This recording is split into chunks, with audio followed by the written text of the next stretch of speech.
Je veux avoir le regard que sur toi, oubliant les problèmes autour de moi, pour t'adorer, mon roi. Ne pas avoir les regards focalisés sur les problèmes, mais les déposer et regarder à toi seul. Alléluia, gloire à ton nom, sois béni Jésus. Tu es merveilleux, tu es glorieux.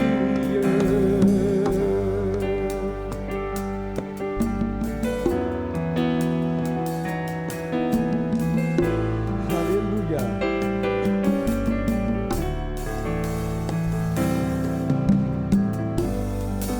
Les yeux fixés vers toi, j'oublie les problèmes autour de moi pour t'adorer, mon roi, être guidé par toi. Les yeux fixés vers toi, j'oublie les problèmes autour de moi pour t'adorer, mon roi, être guidé par toi. Je veux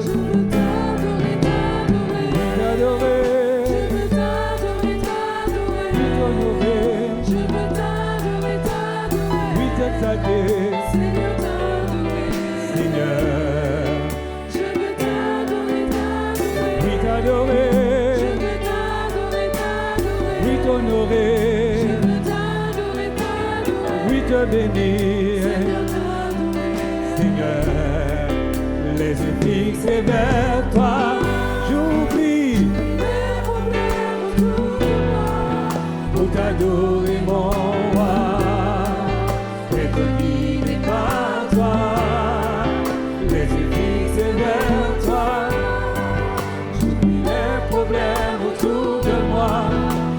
Adorer mon roi, être guidé par toi, je veux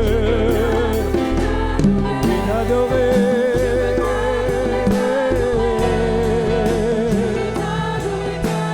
oui t'honorer, Seigneur, oh t'adorer, oui mon Dieu. T'exalter, Seigneur, je veux. Alléluia, gloire à ton nom. Oui, sois béni, sois magnifié, sois exalté, sois glorifié. Nous t'élevons, nous t'acclamons en ce matin. Nous voulons t'adorer, Seigneur, les yeux fixés vers toi, j'oublie, alléluia, et te guide par toi, les yeux fixés vers toi, j'oublie les problèmes autour de moi, pour t'adorer, mon roi. Être guidé par toi, je veux. Amen, amen. Gloire à ton nom. Sois célébré, Jésus, en ce matin. C'est mon désir de te louer. C'est mon désir de t'exalter, je veux t'adorer, t'adorer, je veux t'adorer, t'adorer, je veux t'adorer, t'adorer, je veux t'adorer, je veux t'adorer, t'adorer, amen, amen, gloire à ton nom, sois célébré, oui honoré, oui exalté, oui glorifié, sois magnifié, alléluia, gloire à ton nom, Seigneur, gloire à ton nom, Seigneur, entends le voix, entends la voix de mon frère et de ma sœur, oh Dieu, nous t'adorons, Seigneur,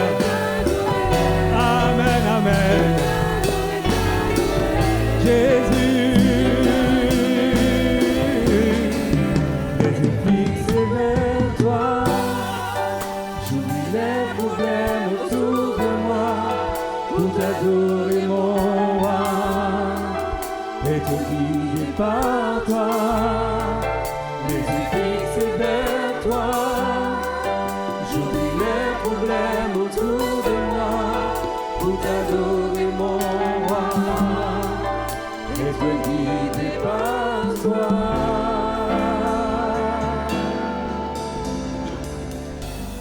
Alléluia. Soli Ballywood.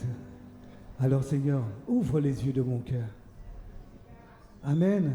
Afin que je voie, Éternel, comme tu vois. Afin que je puisse marcher comme tu le désires. Je veux me réjouir en ta présence, Éternel. Je veux marcher avec intégrité, avec joie, avec peur, avec paix. Ouvre les yeux de mon cœur, Père. Ouvre les yeux de mon cœur. Je désire te voir. Alléluia. Je désire te voir. Ouvre les yeux.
Tu es saint, tu es saint, tu es saint, tu es saint, tu es saint, tu es saint, tu es saint, je désire te voir.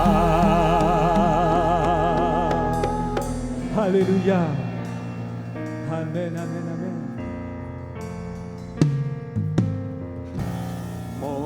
Jésus, mon sauveur, rien n'est comparable à toi. Pour l'éternité, je veux les merveilles de ton amour, mon refuge,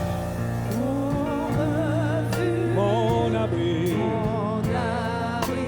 mon réconfort, mon appui, que tout mon aide, toute ma vie ne cesse de t'adorer. Poussons vers l'éternel des cris de joie, puissance et majesté, louange au roi. Les montagnes tremblent, les océans rugissent au son de ta voix. Émerveillé par l'œuvre de tes mains, je veux t'aimer, te confier mon destin. Je veux t'aimer, si ce n'est ta promesse en moi,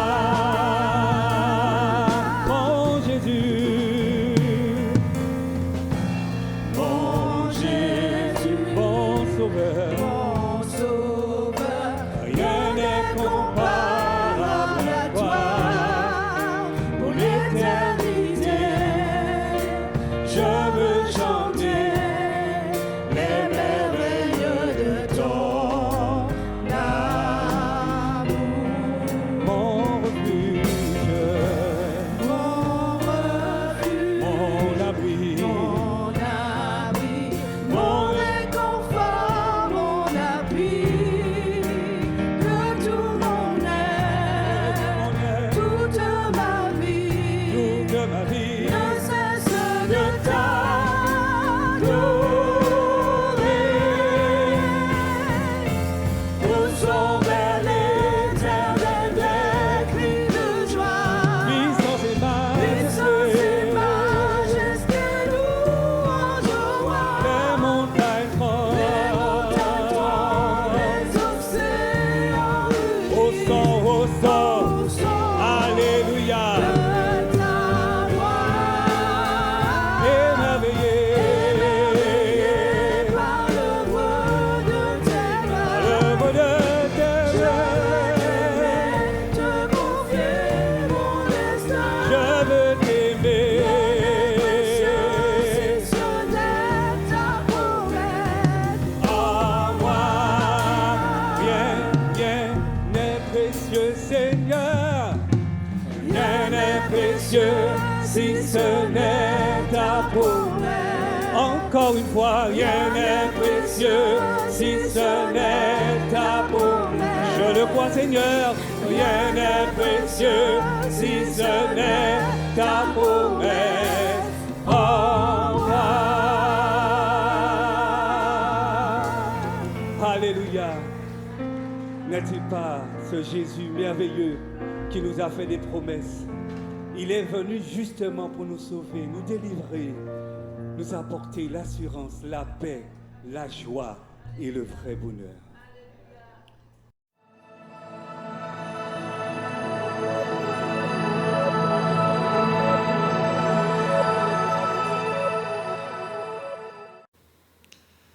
Béni soit le nom du Seigneur pour l'occasion, l'opportunité, pour cette occasion d'entendre sa bonne et merveilleuse parole. Dieu est celui qui s'intéresse particulièrement à nous, puisque nous sommes des êtres faibles, des êtres fragiles, mais gloire soit rendue à Dieu. Il a un regard particulier sur chacun d'entre nous. Je vais lire dans le livre du prophète Jérémie, le chapitre 29, verset 11. Jérémie, chapitre 29, verset 11. Tout ce qui est écrit dans la parole de Dieu, c'est pour notre propre instruction.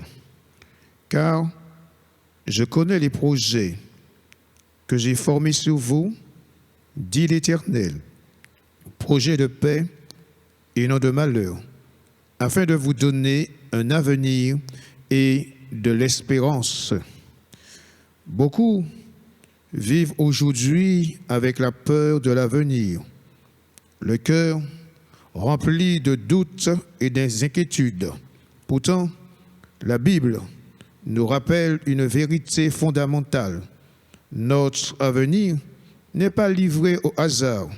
Il est entre les mains d'un Dieu fidèle. Ton avenir, Dieu le connaît déjà. Il voit chaque étape de ta vie comme un pilote qui lit un radar et anticipe la route. En tant que croyant, il contrôle parfaitement chaque situation que tu traverses, même celle qui semble sans issue. C'est dans ce même état d'esprit que Dieu adresse un message d'encouragement à son peuple qui est exilé, loin de son pays, loin de sa patrie. Et Dieu va se servir du prophète Jérémie pour pouvoir encourager son peuple qui est exilé et qui vit dans la douleur et dans la captivité et dans l'incertitude de l'avenir. Pourtant, eh bien, Dieu est celui qui va encourager son peuple qui est dans la détresse. Dieu rappelle à son peuple qu'il ne l'a pas abandonné, puisque Dieu se souvient ce qu'il avait dit à Abraham lorsque il avait dit à Abraham que ton peuple sera assujetti. Il viendra un jour que ton peuple sera libéré. Et si on fait l'histoire, c'est Dieu a choisi Moïse pour permettre à ce que le peuple soit libéré de l'esclavage en Égypte pour le conduire vers un pays où coule le lait et le miel. Qui veut dire, le Dieu de la Bible, c'est celui qui tient à ses promesses. Le Dieu de la Bible est digne de confiance. Il est dit dans l'Écriture, avec Dieu, nous ne serons ni déçus et ni confus. Alors Dieu ne va pas laisser son peuple dans la détresse, dans l'angoisse, dans le désarroi. Alors Dieu va le parler au travers et par le prophète Jérémie.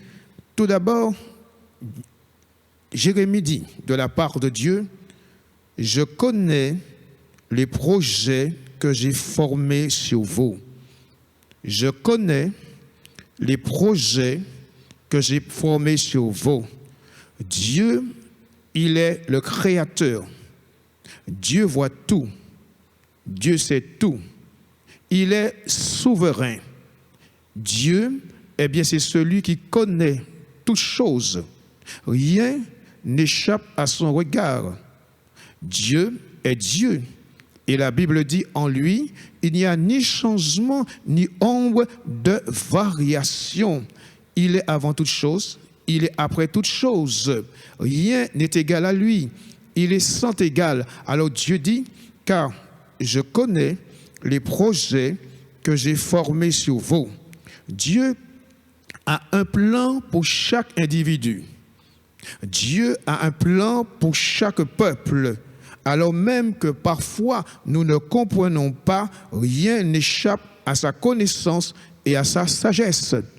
Le patriarche Job, un croyant dans l'Ancien Testament, où il est dit qu'à un moment donné, il s'écartait du mal, c'était un homme intègre et droit. Cela ne voulait pas dire que Job était absent de péché, puisque dans son chapitre 12, verset 13, Job, chapitre 12, verset 13, en Dieu réside la sagesse et la puissance.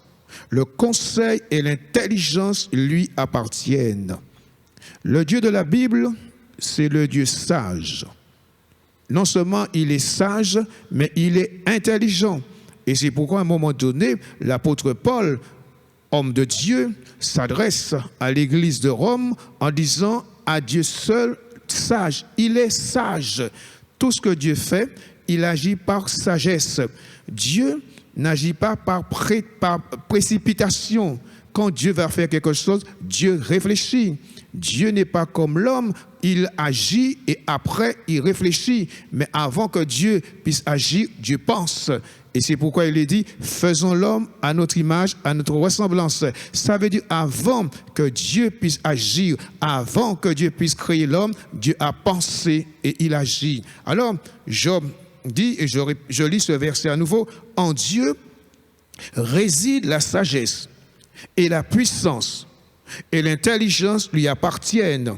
Dieu voit tout et c'est tout. Nos vies sont entre ses mains. Il nous guide, nous protège pour notre bien. Exemple, puisque Dieu sait tout, puisqu'il sait le commencement et la fin de toutes choses, Joseph a été trahi par ses frères. Joseph, dans l'Ancien Testament, un jeune homme qui a reçu des visions, ses frères l'ont pris, je dirais, en dédain, il a été rejeté par ses frères. Il a été jeté dans un puits. Et par la suite, il a été vendu, je dirais, pour les Ismaélites. Ensuite, il était dans la maison de Potiphar.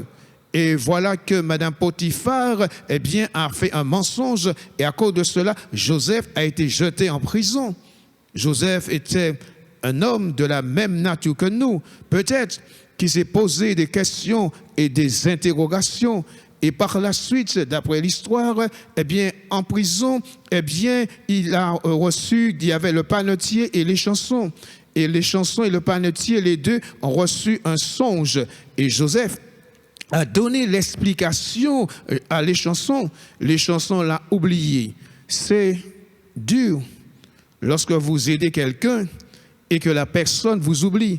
Mais Dieu sait tout. Dieu, il est Dieu. Rien ne lui échappe. Et après 2 ans, Pharaon, roi d'Égypte, a reçu un songe. Et c'est alors que les chansons se rappellent que lorsqu'il était en prison, eh bien, un jeune Hébreu lui a donné l'explication de son songe. Ce qui est formidable, c'est que Dieu agit toujours au bon moment. Il n'agit jamais trop tard, ni jamais trop tôt, mais il agit en son temps. Et c'est pourquoi la Bible nous rappelle que Dieu fait toutes choses belles, un temps pour toutes choses sous le soleil. Et à ce moment-là, eh bien, Joseph, qui est sorti de prison, il a donné l'explication, je dirais, à Pharaon, roi d'Égypte.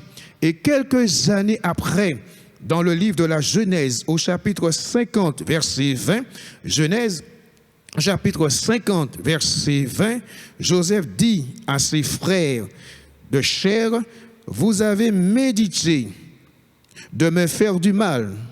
Dieu l'a changé en bien pour accomplir ce qui arrive aujourd'hui, pour sauver la vie à un peuple nombreux.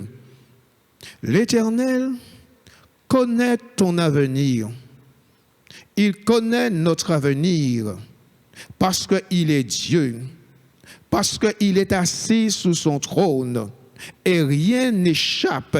Dieu est Dieu et il restera toujours Dieu. » Ce verset de Genèse 50, verset 20, ce verset montre combien Dieu transforme le mal intentionnel des hommes en un bien supérieur.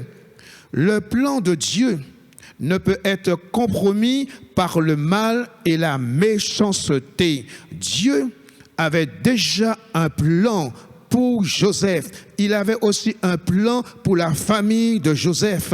De même, Dieu a un plan pour toi. Et c'est à toi de entrer pleinement dans le plan de Dieu. Alors, le plan de Dieu n'est jamais compromis par les intentions mauvaises des hommes. Dieu peut transformer le mal en bien pour sauver et bénir beaucoup de personnes.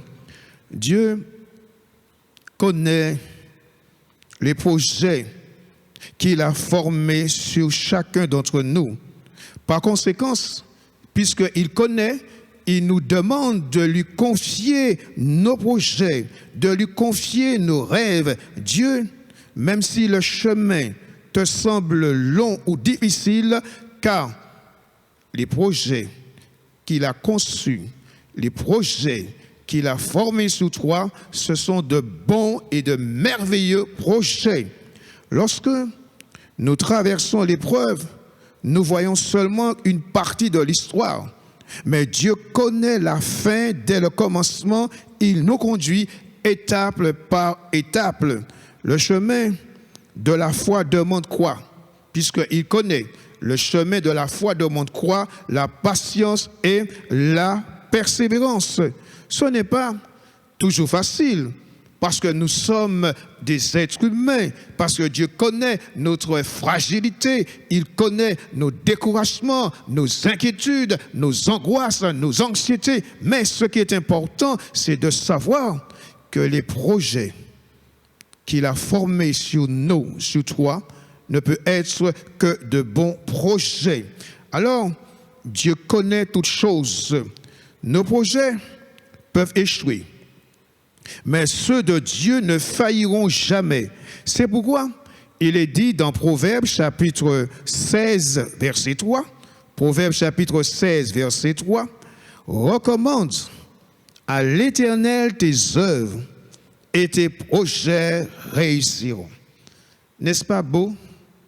N'est-ce pas formidable de savoir par rapport à ce verset, recommande à l'Éternel tes œuvres et tes projets réussiront. C'est-à-dire nos plans, nos projets, nos décisions, nos efforts. Aucun plan humain n'est sûr, je dirais, sans la bénédiction de Dieu. C'est pourquoi il est bon de tout remettre entre les mains de Dieu. Dieu nous appelle à lui faire confiance de tout notre cœur. Il nous appelle aussi à nous appuyer sur lui en le mettant au centre de nos vies. Il rendra notre chemin et il est notre soutien. Car je connais les projets que j'ai formés sur vous. Il connaît toutes choses parce qu'il a une parfaite connaissance. Ensuite, il est dit projet de paix et non de malheur. Projet de paix et non de malheur. Les plans de Dieu ne visent jamais à détruire, mais édifient et bénissent.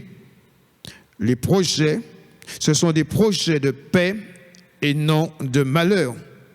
Le mot paix veut dire shalom en hébreu. La paix de Dieu, c'est une paix divine. C'est une paix qui vient d'en haut.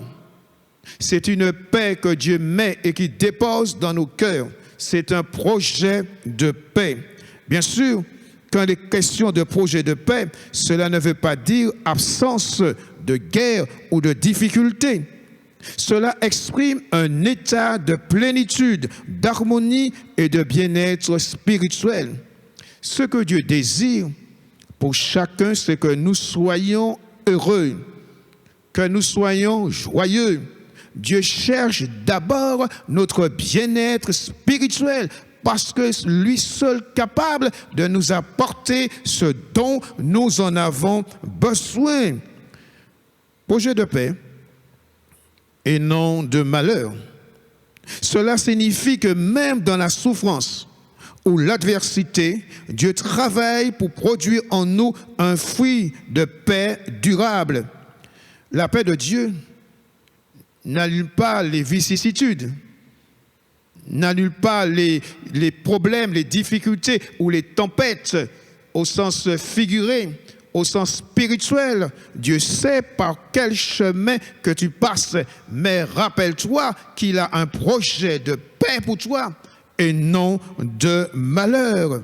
Dieu, puisqu'il a un projet de paix, il nous donne la force de traverser, je dirais, les aléas de la vie. Jésus, le Fils de Dieu, a dit, « Je vous laisse la paix, je vous donne ma paix. Je ne vous la donne pas comme le monde la donne. Je vous donne ma paix. » C'est une paix divine. Cette paix n'est pas fondée sur les circonstances. Mais cette paix vient d'abord de la présence et de la fidélité de Dieu dans nos vies. La paix que Jésus donne protège le cœur et l'esprit. Et peut-être, ça ne va pas, ça ne fonctionne pas. Sûrement vous êtes ballottés de côté et d'autre, mais sachez que Jésus a dit, je vous donne la paix. Peut-on expérimenter la paix dans un temps si difficile, malgré qu'il y a un chaos dans ce monde, malgré que le monde s'enfonce sur le plan spirituel, malgré que le monde gît sous la puissance des ténèbres, malgré qu'aux quatre coins de la terre il y a la guerre, alors la question, peut-on avoir une paix? Oui, parce que c'est Dieu, en la personne de Jésus, qui est capable de nous donner la véritable paix. Parce que la paix de Jésus est une paix durable, est une paix éternelle, malgré les aléas et les vicissitudes de la vie. La paix que Jésus donne nous aide à faire face aux difficultés. C'est une paix, elle est différente de celle du monde, elle est durable. C'est une paix intérieure, c'est une paix indépendante des circonstances. Alors, un projet de paix et non de malheur. Le Seigneur prépare pour chacun un avenir de paix.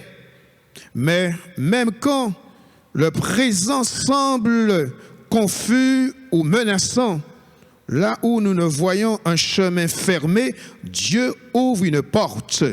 Oui, il est Dieu. Et ce qu'il désire, c'est le bien de tout un chacun. Là où nous percevons un échec, il prépare une victoire. Il est le Dieu de victoire. Alors, il est celui qui a pourvu, préparé pour chaque être humain un projet de paix. Il se peut que vous êtes incompris. Il se peut que vous n'êtes pas considéré par les autres. Il se peut qu'on ne porte pas attention à vous. Vous aurez souhaité, vous aurez voulu une reconnaissance. Alors vous êtes frustré, vous êtes déçu, vous ne comprenez pas. Mais ce qui est important, c'est que vous avez du prix aux yeux de Dieu. Vous avez de la valeur à ses yeux parce que vous êtes une de ses créatures. Et béni soit Dieu pour ceux qui se sont repentis, qui ont donné leur vie à Dieu. Et la Bible dit à ceux qui ont cru, Dieu les a donné le pouvoir de devenir enfants de Dieu. Alors gloire à Dieu pour ceux qui lui appartiennent, pour ceux qui un jour ont reconnu qu'ils avaient besoin du Créateur. Alors la paix de Dieu vient, s'installe dans notre cœur et dans notre esprit. Oui, comme un père aimant, il guide ses enfants vers un futur rempli d'espérance, même si parfois le chemin semble long ou incompris. Jésus est présenté comme le chemin, la vérité et la vie. Il est la garantie des promesses de Dieu qui s'accomplissent réellement. En Christ, nous trouvons non seulement le pardon, le salut, mais aussi la certitude que Dieu contrôle l'histoire et conduit nos pas. Des projets de paix et non de malheur. Cette promesse nous assure sécurité, direction, bénédiction divine. Et c'est pourquoi la Bible nous rappelle, c'est la bénédiction de Dieu qui enrichit. Et cette bénédiction n'est suivie d'aucun chagrin. La seule personne capable de bénir parfaitement, c'est Dieu. Ce Dieu qui est assis sur son trône. Ce Dieu, le Dieu qui a créé les cieux et la terre. Le Dieu qui est grand. Le Dieu qui est puissant. il est majestueux. Et quand il regarde les hommes marchant sur la terre, il a un regard particulier parce que, en tant que Dieu, en tant que créateur, il désire le bien de tous les êtres humains. Et c'est pourquoi Dieu ne fait acception de personne. En Christ, nous trouvons non seulement le pardon, mais aussi la grâce. Oui, des projets de paix et non de malheur. Même quand l'ennemi cherche à semer le doute ou le découragement, nous pouvons nous rappeler que le cœur de Dieu est rempli d'amour et que ses projets pour nous sont bons. Gloire soit rendue à Dieu pour cela. Ainsi, la paix devient une arme spirituelle, un refuge, une lumière sur notre chemin. Dieu a des projets de paix pour nous, mais il arrive que notre vie ressemble à un puzzle incomplet. Nous voyons une belle image en construction, mais il manque toujours quelque chose, comme cette histoire d'un enfant essayant de terminer un grand puzzle. Il avait presque fini, mais il lui manquait une pièce au centre. Frustré, il chercha partout sur la table, dans les tiroirs, même dans ses poches, mais impossible de la trouver. Sans cette pièce, l'image restait incomplète. En voyant son désespoir, son père s'approcha, sortit doucement la pièce qu'il avait gardée et le posa dans sa main. Le puzzle fut enfin parfait. La leçon, c'est quoi? Parfois, nous ne voyons pas comment tout va s'assembler dans notre vie. Blessé, meurtri, découragé, angoissé, malade, question, interrogation, que faire? Et parfois, on est, je dirais, démoli, harassé, fatigué, mais Dieu a un plan parfait. Parfait parce que son plan est un plan bon, que Dieu, dans sa grâce, puisse vous aider en sachant que vous faites partie de son projet, parce que c'est un projet de paix qu'il a pour vous. Car je connais les projets que j'ai formés sur vous, projets de paix et non de malheur, afin de vous donner un avenir et de l'espérance. L'avenir peut sembler incertain et effrayant pour beaucoup, mais afin de vous donner un avenir et de l'espérance. Des questions d'inquiétude. Vais-je réussir mes études? Mon travail sera-t-il stable? Ma famille sera-t-elle en sécurité? Ce sont des questions qui sont normales, mais la Bible, parole de Dieu, nous rappelle que notre vie est entre ses mains. Et c'est pour cela qu'il connaît, je dirais, notre futur, même quand nous ne le voyons pas. Parce qu'il est le Dieu qui voit loin. Il est le Dieu qui sait toutes choses. Son objectif est de vous donner un avenir rempli d'espérance, malgré les difficultés. Car Dieu voit le début et la fin de toutes choses. N'est-il pas, nous dit l'Écriture, l'alpha et l'oméga, le commencement et la fin? Rien n'échappe à la connaissance de Dieu et son plan englobe toute notre existence. Si nous existons, c'est grâce à Dieu.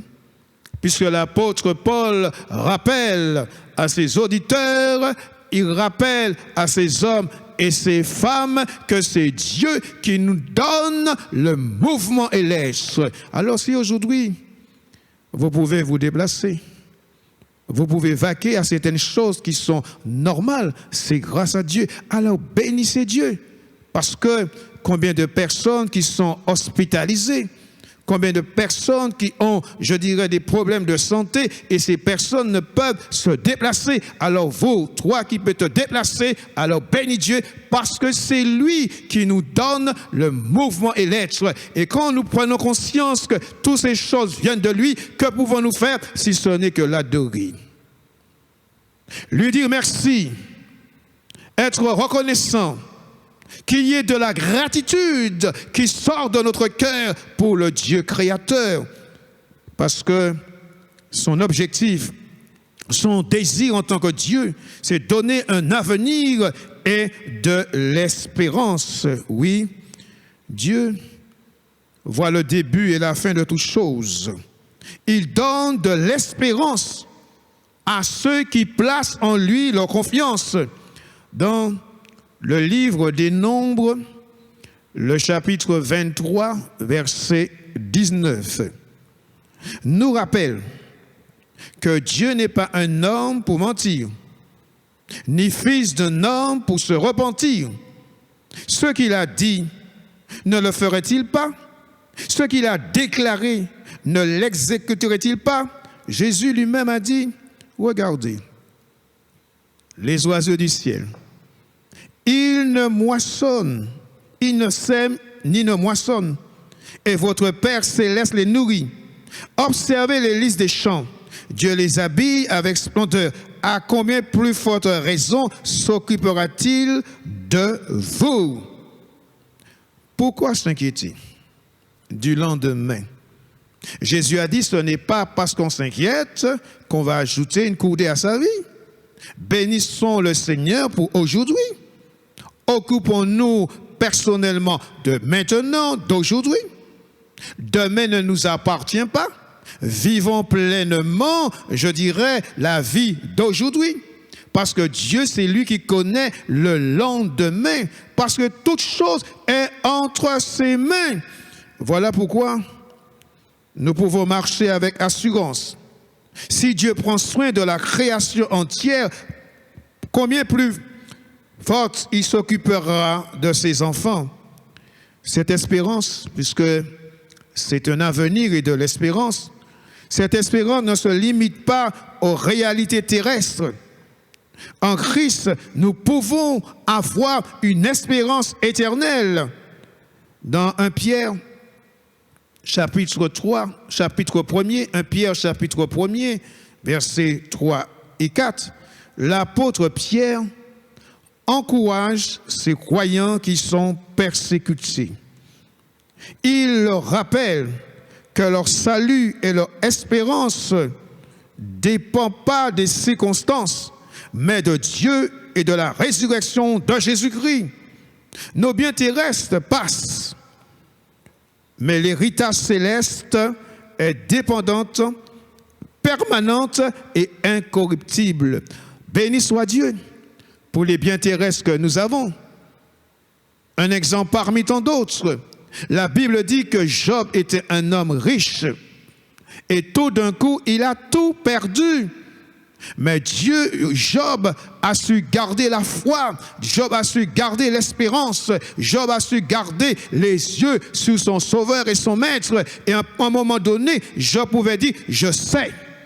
Il était démuni, il a perdu des biens terrestres, il a perdu ses enfants, il a été frappé d'un ulcère malin.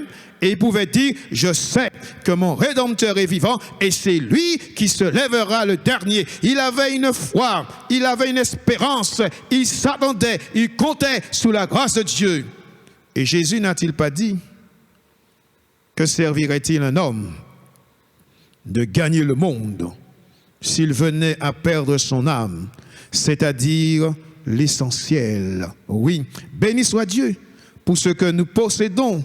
Que Dieu soit glorifié, qu'il soit magnifié, mais Dieu passe avant tout. Et c'est pourquoi Jésus a dit, là où est ton cœur, là sera ton trésor. Oui, il a déjà préparé pour toi, pour nous, un avenir et de l'espérance. Aujourd'hui, choisis une décision que tu confies entièrement au Seigneur. Celui qui s'appuie sur lui reçoit une paix parfaite, n'est-il pas Dieu, le rocher éternel? Dépose tes inquiétudes dans la prière et reçois la paix. La confiance en Dieu ne limite pas Dieu à la terre. Elle nous remplit d'espérance pour l'éternité. Selon l'Écriture, l'espérance est une encre sûre, selon Hébreux chapitre 6, verset 19. Déclare ta confiance en Dieu et laisse ton espérance s'enraciner en Christ. L'espérance chrétienne nous permet d'approcher Dieu avec assurance, avec grâce en Jésus-Christ. Le texte de Jérémie chapitre 29, verset 11, nous encourage à remettre pleinement notre vie entre les mains de Dieu et à le rechercher avec confiance, une confiance totale. Nous pouvons avancer avec paix, avec courage et assurance, car notre avenir est gardé par Christ, qui est fidèle, qui ne ment pas et qui accomplit toujours ses promesses. Que vous soyez bénis, vous soyez encouragés et se rappeler que le Dieu créateur désire notre bien spirituel, physique, émotionnel. Ô Dieu, merci pour ta parole. Elle est bonne, elle est agréable d'entendre. Merci pour l'action du Saint-Esprit qui va faire ce travail pour nous ramener constamment à la réalité. Tu connais tous ceux qui sont déboussolés, découragés, abattus, ceux qui sont éprouvés, ceux qui sont dans l'affliction, ceux qui ne savent comment s'en sortir. Dieu, tu es capable de bénir au-delà de ce que nous pouvons penser et espérer parce que tu es le Dieu infini. Soyez bénis, soyez encouragés au nom de Jésus. Oui, à Dieu, plus grand qu'une nom à nom. Pas mêlé combien de noms qui j'ai dit ou non. Mais si bon Dieu dit oui, pas mêlé combien qui dit ou non. Songez, oui à Dieu, plus grand qu'une nom à nom. Vous pouvez dire ça avec nous, oui à Dieu. Oui à Dieu, plus grand qu'une nom à nom. Pas mêlé, mêlé. Pas mêlé combien de noms qui j'ai dit ou non. Mais si bon Dieu dit oui, pas mêlé combien qui dit ou non. Songez, oui à Dieu, plus grand qu'une nom à nom. Encore une fois, oui à Dieu. Oui à Dieu, plus grand qu'une nom à nom. Est-ce qu'on peut réaliser ça? Pas mêlé combien de noms qui j'ai dit ou non. On va ni couper, on va ni pour trembler. Mais si bon Dieu dit oui, Pas mêlé combien qui dit ou non. Songez, oui à Dieu, plus grand qu'une nom à nom. On nous dit ça encore, oui à Dieu. Oui à Dieu, plus grand qu'une nom à nom. Pas mêlé combien de noms qui j'ai dit ou non. Mais si bon Dieu dit oui, pas mêlé combien qui dit ou non. Songez, oui à Dieu, plus grand qu'une nom à nom. On va laisser musique là jouer. Oui papa. Bon matin là, nous voulons appuyer sur promesse ça. Nous voulons faire comme Abraham. Pour promettre alors il commence à louer. Et nous voulons louer là où nous y est là. Parce que oui à Dieu plus grand que nous un homme. Et nous voulons encourager à louer. Parce que si bon Dieu promet pour un bitien là qui est arrivé. Même si ça on a vu avec vieillard, qui a démontré que la promesse là peut arriver. Mais nous disons au nom de Jésus bon matin là que oui à Dieu plus grand que nous un homme. Et nous voulons dire ça encore, oui à Dieu plus grand que nous un homme. Oui à Dieu plus grand que nous un homme. Pas mêlé combien de noms que j'ai dit non. Mais si bon Dieu dit oui, pas mêlé combien qui dit non. Songez, oui à Dieu, plus grand qu'une nom à non. Nous allons dire en dernière fois, oui à Dieu. Oui à Dieu, plus grand qu'une nom à non. Pas mêlé frère moins. pas mêlé combien de noms Pas mêlé qui frère j'ai dit moins. non. Parce que si mon Dieu, Si bon Dieu dit oui, parlez combien qui dit ou non, songez, oui à Dieu, plus grand que non à non. Vous pouvez appuyer cette promesse là, ça.